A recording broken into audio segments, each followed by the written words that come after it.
आपके यहाँ भगवान अरिहंत देव विराजमान हैं और अरिहंत देव का आप प्रतिदिन पूजन, अभिषेक जो भी बनता है सब करते हैं, आरती भी करते हैं, भक्ति करते हैं, सब कुछ करते हैं।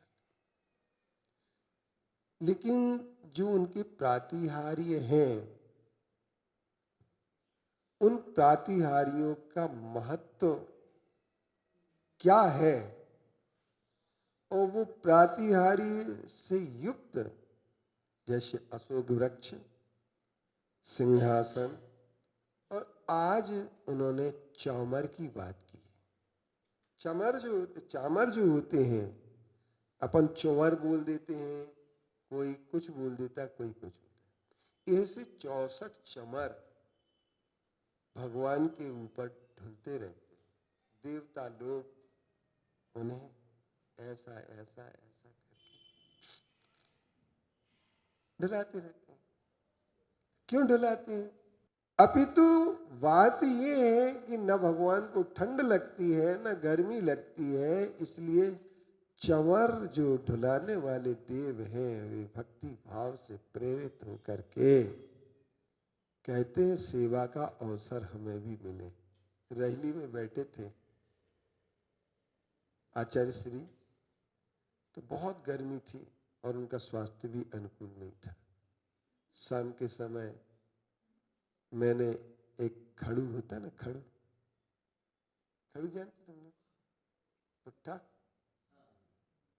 उससे मैंने हवा करना शुरू कर दी।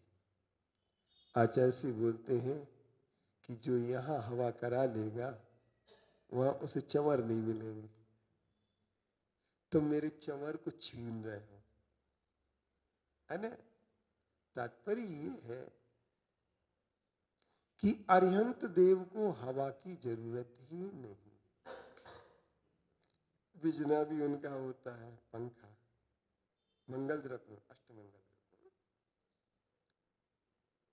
तो कोई वहां हवा नहीं करता है। हवा की जरूरत नहीं है वहां, तो ऐसी हवा चलती है, मंद मंद सुगंध पवन। देव ऐसा अतिशय करते हैं। तो ये चंवर ढुलाने का अर्थ सिर्फ ये है, दुनिया को ये बताना है कि जब कोई बड़ा राजा बनता है ना और उसके ऊपर कोई यूं यूं करने लगे तो ऐंठ करके बैठ जाता है। नहीं ऐसा नहीं। कोई मंत्री अगर आए और मंत्री का कोई ऐसे ऐसे करने लगे तो मंत्री बहुत खुश हो जाता है। लेकिन भगवान इन चावरों से खुश नहीं होते। ये चामर उनके यहाँ ढुलाए जाते हैं सिर्फ इस बात के लिए कि दुनिया को ये बताया जाए कि ये बहुत बड़े पूज्य महापुरुष हैं। ऐसा क्यों?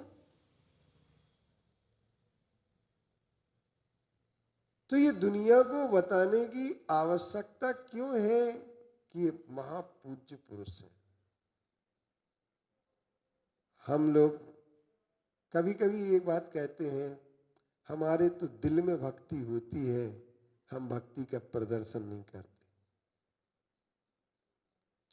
पर मैं एक बात कह रहा हूं, भक्ति का प्रदर्शन करें या न करें, पर भक्ति की अभिव्यक्ति तो करना पड़ती है।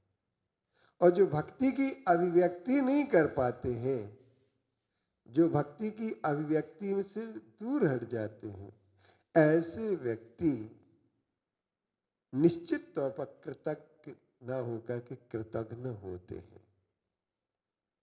तो हो नहीं कृतज्ञ कभी ने, द्रोह न मेरे उर आवे। क्योंकि अनजाने में भी हम बहुत सारी बातें कह जाते हैं, इसलिए भगवान की तरफ, अपने गुरु की तरफ चंवर ढलाने वाले कभी पीठ नहीं करते हैं। और हमारे यहाँ देखा ये जाता है आरती करते समय या चंवर ढुलाते समय लोग इतने वो हो जाते हैं, क्या हो जाते हैं, विवेक से शून्य कि भगवान की तरफ ही पीठ करके नचने लगते हैं। नचो, नचना चाहिए, नृत्य करना चाहिए, बहुत थिरक थिरक के करना चाहिए, लेकिन दो चीजों का ध्यान रखना चाहिए